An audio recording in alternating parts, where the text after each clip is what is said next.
Imaginez que votre esprit est une pièce pleine de miroirs. Chaque réflexion est une préoccupation différente. Ce projet que vous devez terminer, les factures à payer, cette conversation inconfortable que vous avez reportée. Vous êtes là, au centre, en train d'essayer de tout gérer d'un coup, mais les miroirs continuent de se multiplier, créant un labyrinthe infini. Maintenant, dites-moi, est-il possible de quitter cette pièce ou êtes-vous condamné à vivre entouré de réflexions sans réelle substance? Carl Jung pensait que l'inquiétude n'était que cela, une illusion de l'esprit qui nous emprisonnait dans un cycle sans fin de peur et d'anxiété. Mais il pensait aussi qu'il existait une issue. L'inquiétude est l'un des états les plus universels de l'expérience humaine. Tout le monde, à un moment donné, ressent cette oppression dans sa poitrine, ce flux incessant de pensées qui semble ne jamais s'arrêter. Mais avez-vous déjà réfléchi à d'où cela vient? Pourquoi nous en soucions-nous autant? Et, plus important encore, pourquoi semble-t-il si difficile de se débarrasser de ce sentiment? Jung pensait que l'inquiétude était profondément liée à nos ombres, ces parties de nous-mêmes que nous préférions ignorer, cacher ou réprimer. Ce sont des peurs, des traumatismes, des désirs et des insécurités que nous mettons en marge de notre conscience, mais qui continuent d'influencer tout ce que nous faisons. Il est intéressant de noter que l'inquiétude est souvent confondue avec quelque chose d'utile. Combien de fois avez-vous entendu, ou vous êtes-vous dit, « je m'inquiète parce que je m'en soucie » ou « si je ne m'inquiète pas, les choses pourraient mal tourner » C'est le grand piège. L'inquiétude donne l'illusion que l'on fait quelque chose de productif, que l'on se prépare à éviter le pire. Mais en réalité, c'est comme être sur un tapis roulant. Vous faites de gros efforts, mais vous ne bougez pas. Jung appelle cela le piège de l'ego, dans lequel nous nous convainquons que le contrôle est la solution, même lorsqu'il est clairement inaccessible. Mais approfondissons un peu. Pourquoi l'esprit insiste-t-il pour créer de tels scénarios négatifs? L'une des réponses réside dans notre passé évolutif. Pendant des millénaires, nos ancêtres ont survécu en anticipant les menaces, un prédateur caché dans les bois, une pénurie de nourriture, un ennemi inattendu. Cette capacité à prévoir le danger était vitale. Le problème est qu'aujourd'hui, nous vivons dans un monde où ces menaces physiques sont beaucoup moins courantes, mais où notre cerveau fonctionne toujours comme si nous devions être en alerte constante. Et c'est là qu'intervient la réflexion de Jung.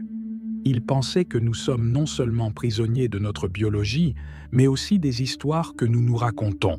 Ces histoires, souvent façonnées par des expériences passées, des traumatismes et des croyances limitantes, créent un cycle dans lequel l'inquiétude devient partie intégrante de notre identité. Pensez-y. Combien de fois vous êtes-vous défini, consciemment ou inconsciemment, par les choses qui vous inquiètent? Je suis une personne anxieuse. Je suis toujours nerveux avant les grandes décisions. Je m'inquiète pour tout parce que je suis perfectionniste. Ces récits renforcent l'idée que l'inquiétude fait partie de qui vous êtes. Mais que se passe-t-il si ce n'est pas le cas? Et si l'inquiétude n'était qu'une habitude mentale, quelque chose que vous avez appris et que vous pouvez désapprendre? Jung nous met au défi de changer notre perspective. Il pensait que l'inquiétude était une distraction, une manière d'éviter quelque chose de bien plus profond. Affronter notre ombre. Cette ombre peut être effrayante car elle transporte tout ce à quoi nous évitons d'être confrontés. Vieilles peurs, rejet, frustration, désirs non satisfaits. Mais c'est aussi dans l'ombre que se trouve le potentiel de notre plus grande transformation. Lorsque vous regardez directement ce que vous craignez, quelque chose d'extraordinaire se produit. La peur perd son pouvoir. Jung a décrit cela comme un processus d'illumination, dans lequel ce qui était caché devient visible et ce qui semblait incontrôlable devient gérable. Faisons une petite expérience de réflexion. Fermez les yeux un instant ou visualisez simplement pendant que vous lisez et réfléchissez à quelque chose qui vous concerne profondément. Cela peut être quelque chose de petit ou de grand, peu importe. Maintenant, demandez-vous, quelle est la pire chose qui puisse arriver? Continuez à explorer cette idée. Et si cela arrivait réellement, que feriez-vous? Au lieu de fuir le scénario, affrontez-le de front. Que remarquez-vous? Souvent, lorsque nous faisons cela, nous découvrons que le pire des cas n'est pas aussi terrible que nous l'imaginions. Et même si c'est le cas, nous commençons à réaliser quelque chose d'encore plus puissant. Nous avons la capacité d'y faire face. Jung pensait que ce type d'adaptation était la première étape pour briser le cycle de l'inquiétude. Et c'est là que le récit commence à changer. Lorsque vous reconnaissez que l'inquiétude est une illusion, quelque chose qui semble réel mais qui n'a aucune substance, vous commencez à vous libérer. Mais ce n'est que le début. Jung ne se contente pas de cette observation. Cela nous guide vers une compréhension plus profonde de ce qui se cache derrière l'inquiétude. Si vous pensez que cela est déjà révélateur, attendez de comprendre comment les ombres influencent directement vos choix et comportements quotidiens. Vous êtes sur le point de découvrir comment mettre en lumière ces aspects cachés et transformer complètement votre relation à l'inquiétude. Êtes-vous prêt à entreprendre la prochaine étape de ce voyage? Imaginez que vous vous trouvez devant une porte verrouillée. Derrière cela se cache la réponse à tous vos soucis, le soulagement que vous recherchiez. Vous savez que vous devez l'ouvrir, mais chaque fois que vous essayez, quelque chose vous arrête. C'est peut-être la peur de ce que vous trouverez à l'intérieur. C'est peut-être la fatigue de tant de tentatives infructueuses. Ou peut-être est-ce l'idée qu'il est plus sûr de rester où l'on est. Cette porte, selon Carl Jung, est votre ombre, cette partie de vous qui détient tout ce que vous évitez ou ignorez. Et la clé pour l'ouvrir est cachée là où vous l'attendez le moins, dans vos soucis. Avez-vous déjà remarqué à quel point l'inquiétude peut ressembler à une forme de contrôle? Par exemple, pensez à ce moment où vous n'arrêtiez pas de rejouer une conversation dans votre esprit avant qu'elle ne se produise.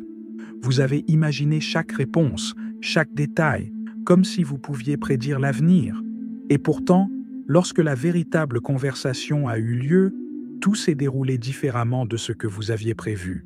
C'est la nature trompeuse de l'inquiétude. Elle nous fait croire que nous nous préparons, mais en réalité, nous ne faisons que tourner en rond. Maintenant, pensez à votre propre vie.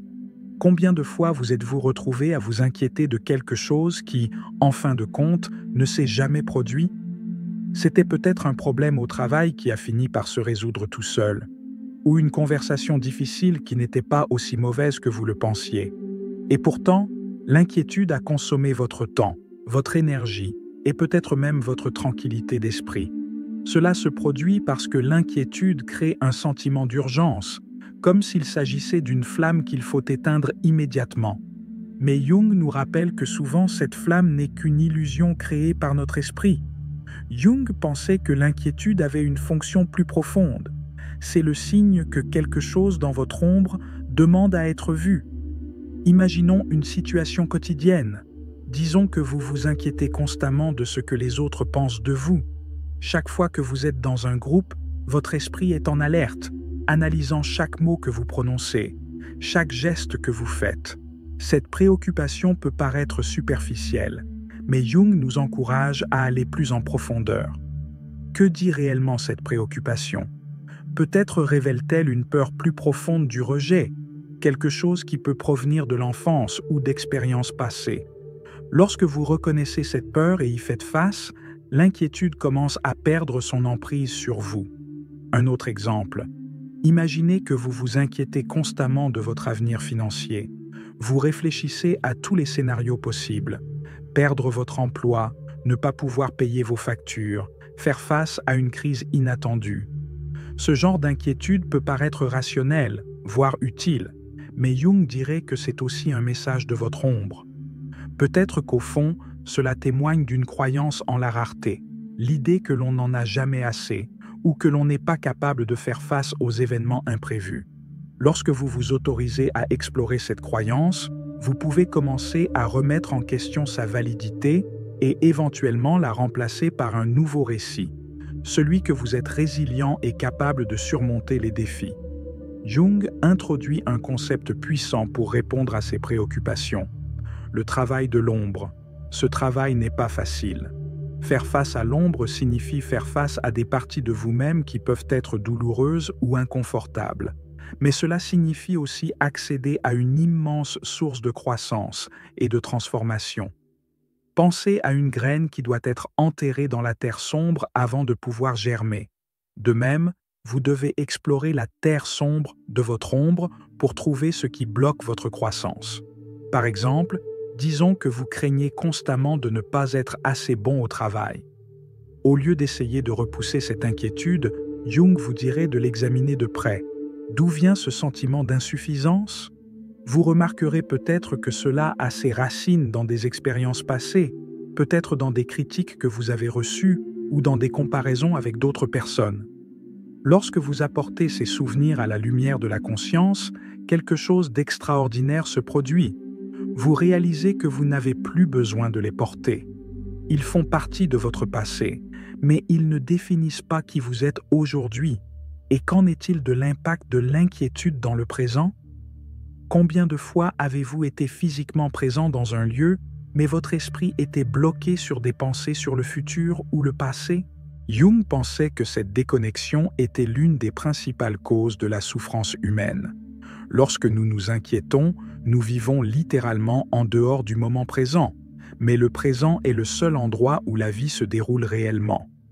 L'un des concepts les plus fascinants de Jung est celui de la synchronicité, ces moments de coïncidence significative qui semblent nous guider dans la bonne direction.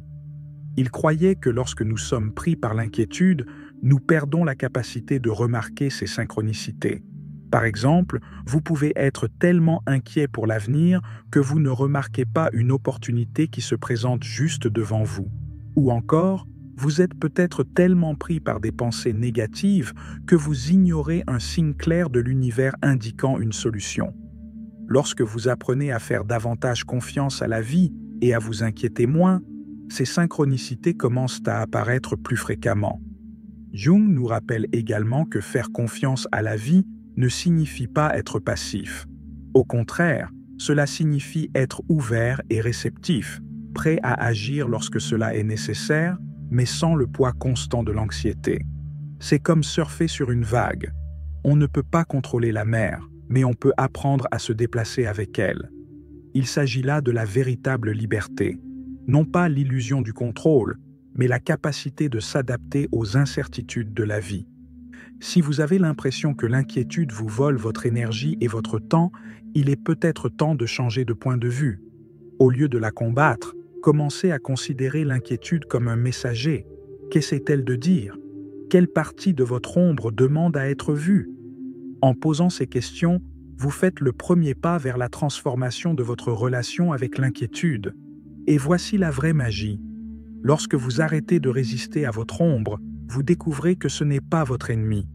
Il s'agit en fait d'un guide, d'une partie de vous qui veut vous aider à grandir et à devenir plus complet. Si vous êtes arrivé jusqu'ici, vous vous demandez peut-être « Que se passe-t-il lorsque nous faisons face à nos ombres et cessons de vivre dans l'inquiétude ?» La réponse se trouve dans la prochaine partie de ce voyage. Êtes-vous prêt à découvrir comment la confiance et le processus d'individuation peuvent vous libérer complètement? Imaginez un instant que vous traversez une rivière turbulente. Le courant est fort et à chaque pas, vous ressentez la résistance de l'eau qui tente de vous renverser. Dans un moment de désespoir, vous regardez sur le côté et remarquez un pont. Elle était toujours là, mais vous étiez tellement concentré sur votre combat contre la rivière que vous ne l'avez pas vue. Carl Jung dirait que l'inquiétude est exactement cela, le courant qui nous consume, nous rendant aveugles aux solutions qui sont déjà à notre portée. Et le pont, c'est la confiance en vous-même, dans la vie et dans le processus d'individuation. La confiance est un mot qui semble souvent abstrait, presque inaccessible. Comment pouvez-vous faire confiance à quelque chose que vous ne pouvez pas contrôler? Jung croyait que c'était l'essence de la croissance humaine, apprendre à embrasser l'inconnu. Il nous invite à réfléchir sur une question simple mais puissante. Qu'est-ce qui est le plus important? Vivre en essayant de prédire chaque détail de l'avenir ou laisser la vie nous surprendre? Pensez-y. Combien de fois quelque chose d'inattendu s'est-il produit et, en fin de compte, c'était exactement ce dont vous aviez besoin? Avez-vous déjà remarqué à quel point l'esprit a une capacité presque infinie à créer des scénarios de type « et si » ? Et si j'échoue ? Et si ça ne marche pas ? Et si quelque chose ne va pas ? Ces scènes sont comme des personnages dans le noir. Elles ont l'air effrayantes, mais elles disparaissent lorsque vous les regardez directement. Jung nous rappelle que cette contrainte de contrôle est en réalité le reflet d'un manque de confiance plus profond, non seulement envers les autres ou l'univers, mais aussi envers nous-mêmes. Et là, une question intrigante se pose. Avez-vous confiance en vous ? Pensez à toutes les fois où vous avez surmonté des défis, à toutes les situations où vous pensiez ne pas pouvoir y parvenir, mais vous y êtes parvenu. Pourquoi, alors, est-il si difficile de croire que l'on peut y parvenir ? Jung pensait que cela se produisait parce que de nombreuses personnes vivaient déconnectées d'elles-mêmes. Au lieu d'agir conformément à ce qu'ils sont, ils essaient de répondre aux attentes des autres ou de se conformer à des normes qui n'ont pas de sens pour eux. Cette déconnexion alimente l'inquiétude, car vous essayez constamment de faire vos preuves au lieu de simplement être. Maintenant, imaginez une vie où vous n'auriez à faire vos preuves à personne, pas même à vous-même. Une vie où vous pouvez simplement avoir confiance que quoi qu'il arrive, vous y ferez face. Cela ressemble à un rêve, n'est-ce pas ? Mais Jung nous enseigne que cela est possible grâce au processus d'individuation. C'est le chemin pour vous reconnecter à votre vrai moi, pour aligner votre vie sur vos valeurs et vos objectifs et pour retrouver une confiance inébranlable en vous-même. Le processus d'individuation n'est pas facile. Il faut du courage pour affronter les parties de vous-même que vous préférez ignorer. Cela nécessite une volonté d'abandonner les croyances qui ne vous servent plus et de remettre en question les récits que vous considérez comme vrais depuis si longtemps. Mais ce qui se passe lorsque vous vous lancez dans ce voyage est tout simplement transformateur. Vous commencez à réaliser que bon nombre des inquiétudes qui vous rongent n'ont aucun fondement réel. Ce n'étaient que des projections d'anciennes peurs, résonnant dans un vide que vous pouvez désormais remplir de connaissance de soi et de confiance. Et voici une réflexion. Que prévoyez-vous pour l'avenir ? Jung nous rappelle que le futur est souvent le miroir de notre présent. Si vous vivez piégé dans la peur et l'insécurité, l'avenir vous semblera menaçant. Mais si vous commencez à cultiver la confiance et l'alignement avec votre véritable moi, l'avenir devient un champ de possibilités plutôt qu'une source d'inquiétude. Imaginons une histoire. Pensez à un alpiniste qui décide de gravir une montagne pour la première fois. Il pourrait passer des mois à s'inquiéter de tous les scénarios qui pourraient mal tourner. Une tempête, une chute, un essoufflement. Mais dès qu'il fait ses premiers pas sur le sentier, quelque chose change. Il se rend compte que même s'il ne peut pas contrôler la météo ou la difficulté du terrain, il peut contrôler ses propres pas. Chaque pas qu'il fait augmente sa confiance et, à la fin, il atteint le sommet.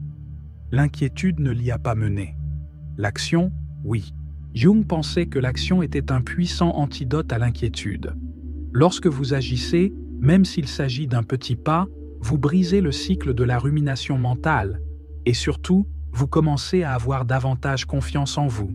Chaque petit succès renforce l'idée que vous êtes capable, que vous pouvez relever les défis qui se présentent. Et qu'en est-il de la confiance dans la vie ? Comment peut-on faire confiance à quelque chose d'aussi imprévisible ? Jung nous invite à observer la nature pour trouver cette réponse. Pensez à un arbre. Elle n'essaye pas de contrôler le vent ou la pluie. Elle grandit simplement, espérant que le soleil se lèvera à nouveau. De même, Jung croyait que la vie avait un flux naturel, une synchronicité qui nous guide, même lorsque nous ne nous en rendons pas compte. Lorsque vous apprenez à faire confiance à ce flux, vous vous libérez du fardeau d'essayer de tout contrôler. Mais la question la plus importante est peut-être la suivante. Comment cultiver cette confiance ? Une solution consiste à pratiquer la présence. Lorsque vous êtes présent, vous n'êtes pas coincé dans le passé ni inquiet pour l'avenir. Vous êtes ici, maintenant, vivant pleinement. Et quand on vit pleinement, on se rend compte que le moment présent est toujours gérable. Jung nous rappelle que la plupart de nos inquiétudes concernent des choses qui ne se sont pas encore produites et qui, bien souvent, ne se produiront jamais. Voici donc un défi. La prochaine fois que vous vous inquiétez de quelque chose, demandez-vous: est-ce que cela se produit maintenant ou est-ce juste un scénario imaginé dans mon esprit?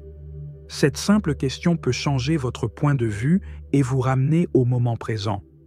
Et enfin, Jung nous rappelle que la confiance est une pratique et non une destination. On ne se réveille pas comme par magie un jour en toute confiance. Vous construisez cette confiance, étape par étape, en affrontant vos ombres, en agissant malgré la peur et en apprenant à faire confiance à vous-même et à la vie. Imaginez que vous tenez une poignée de sable fin. Plus vous essayez de vous accrocher, plus les grains glissent vite entre vos doigts. C'est le paradoxe de la résistance. Plus vous essayez de contrôler ou d'éviter l'inconnu, plus vous sentez que le contrôle vous échappe. Carl Jung pensait que le secret pour surmonter cette dynamique était l'abandon. Mais avant d'imaginer que s'abandonner signifie abandonner ou accepter passivement tout ce qui arrive, laissez-moi vous montrer comment cette idée peut complètement transformer votre façon de gérer la vie et vos soucis. Pour Jung, la résistance est une forme de conflit interne. Cela se produit lorsque vous luttez contre le flux naturel de la vie en essayant de façonner les événements en fonction de vos attentes ou de vos peurs.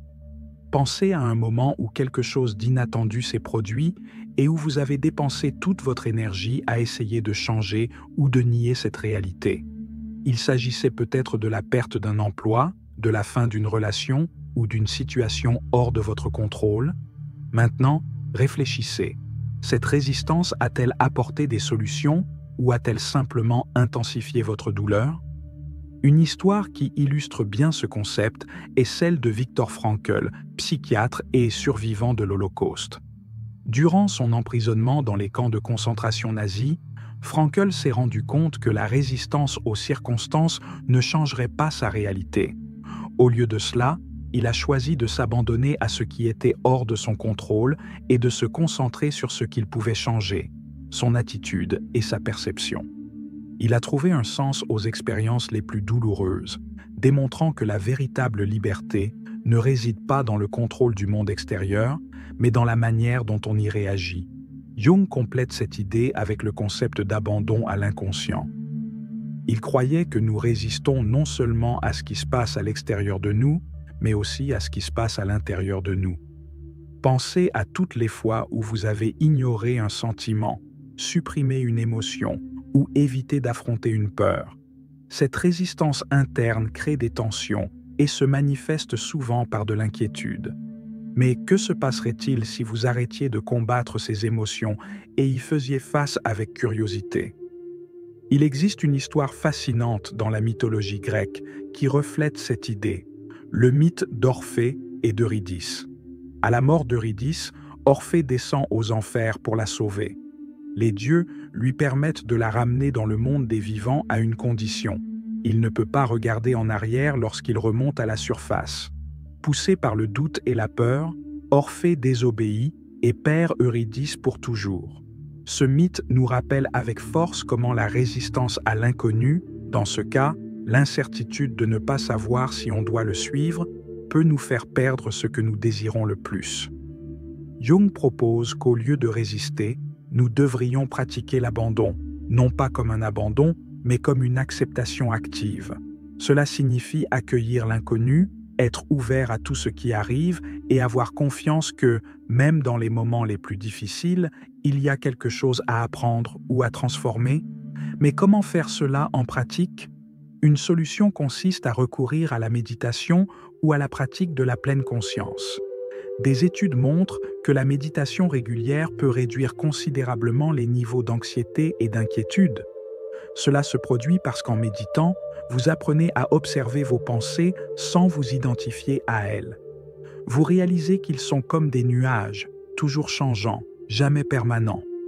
Ce simple changement de perspective peut être incroyablement libérateur. Une autre voie est celle que Jung appelle le travail du rêve. Il croyait que les rêves sont une fenêtre sur l'inconscient, révélant des peurs, des désirs et des conflits que nous ne pouvons souvent pas voir dans notre état de conscience. Tenir un journal et réfléchir à vos rêves peut vous aider à comprendre ce que votre esprit essaie de communiquer. Par exemple, Un rêve récurrent de chute peut non seulement être un signe de peur, mais aussi un message vous invitant à faire davantage confiance au processus et à vous laisser aller au courant de la vie. Parfois, l'abandon nécessite également un changement de discours. Jung pensait que beaucoup d'entre nous vivaient piégés dans des histoires que nous créions sur nous-mêmes. Je ne suis pas assez bon, j'échoue toujours, les choses ne marchent jamais pour moi. Ces histoires renforcent notre résistance à l'inconnu car elles nous maintiennent dans une zone de confort, même si cette zone est inconfortable. Lorsque vous remettez en question ces récits et les remplacez par d'autres plus alignés sur votre véritable moi, vous créez un espace pour l'émergence de nouvelles possibilités. Et qu'en est-il de la science? Des recherches récentes en neurosciences montrent que le cerveau humain a une tendance naturelle à résister à l'incertitude. Il s'agit d'une réponse évolutive conçue pour nous protéger des menaces. Cependant, des études montrent également que la pratique de l'acceptation active peut reprogrammer nos schémas neuronaux, nous aidant ainsi à mieux gérer l'incertitude. Dans une expérience, les participants qui pratiquaient la pleine conscience ont signalé une plus grande capacité à faire face à des situations difficiles et moins de réactivité émotionnelle. S'abandonner face à l'inconnu ne signifie pas ignorer nos défis ou éviter nos responsabilités. Cela signifie accepter l'incertitude comme un élément naturel de la vie. Lorsque vous arrêtez de le combattre, vous découvrez quelque chose de surprenant. L'inconnu est aussi un espace de possibilités où des solutions créatives et des opportunités inattendues peuvent surgir. Apportons cela à la vie de tous les jours. Imaginez que vous êtes dans une période de transition, comme un changement de carrière ou un défi personnel. Votre première réaction peut être de résister, en essayant de contrôler chaque détail ou d'éviter tout risque. Mais et si, au contraire, vous vous abandonniez au processus? Cela ne signifie pas être passif, mais plutôt avoir confiance que vous disposez des ressources intérieures nécessaires pour faire face à tout ce qui se présente à vous. Ce changement d'attitude peut transformer ce qui semblait auparavant un obstacle insurmontable en une opportunité de croissance. Et enfin, Jung nous rappelle que l'abandon n'est pas quelque chose qui se produit d'un seul coup. C'est une pratique, quelque chose que l'on cultive au fil du temps. Chaque fois que vous choisissez de faire confiance plutôt que de résister, vous renforcez votre capacité à affronter les incertitudes de la vie avec grâce et courage. Alors, demandez-vous, à quoi résistez-vous en ce moment? Et si vous pouviez vous y rendre, que changeriez-vous? Dans la partie suivante, nous explorerons enfin la partie la plus importante. Comment l'abandon peut ouvrir la voie à un état de flux, où la vie cesse d'être une lutte constante et devient une expérience d'harmonie et de but. Ce que vous êtes sur le point de découvrir pourrait être la clé pour transformer à jamais votre relation avec la peur et l'inquiétude. Nous avons atteint le point culminant de ce voyage et vous vous demandez peut-être « Et maintenant? Qu'est-ce que je fais de tout ça ?» Tout au long de ce scénario, nous explorons la dynamique intérieure de l'inquiétude, les ombres qui l'alimentent, l'impact de la résistance et la libération qui accompagne l'abandon. Il est maintenant temps de passer à l'étape suivante, une étape qui non seulement transforme votre façon d'aborder la vie, mais redéfinit également qui vous êtes. Imaginez un instant que votre esprit est un vaste océan. L'inquiétude est comme une tempête à la surface, créant des vagues et des turbulences. Mais sous cette surface très fréquentée se cache un calme absolu, un espace de quiétude et de sagesse. Carl Jung rappelle que ce lieu de sérénité a toujours été là. Il est l'essence de votre être, le moi authentique qui n'est pas affecté par les tempêtes temporaires de la vie. Mais comment accéder à ce calme intérieur? La réponse réside dans une pratique consciente et une décision délibérée de changer votre relation avec l'inquiétude. Au lieu de le combattre, voyez-le comme une opportunité de croissance.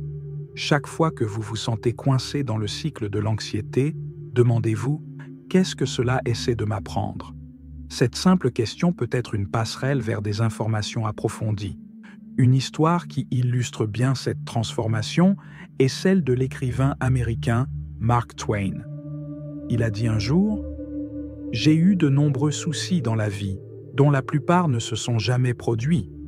Cette réflexion n'est pas seulement un rappel du poids inutile que nous portons, mais aussi une invitation à remettre en question la réalité de nos propres préoccupations.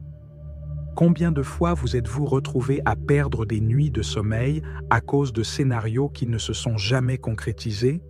Et même lorsque des défis se présentaient, combien de fois avez-vous découvert que vous étiez plus fort et plus résilient que vous ne le pensiez? Jung nous encourage à aller au-delà de la réflexion et à passer à l'action.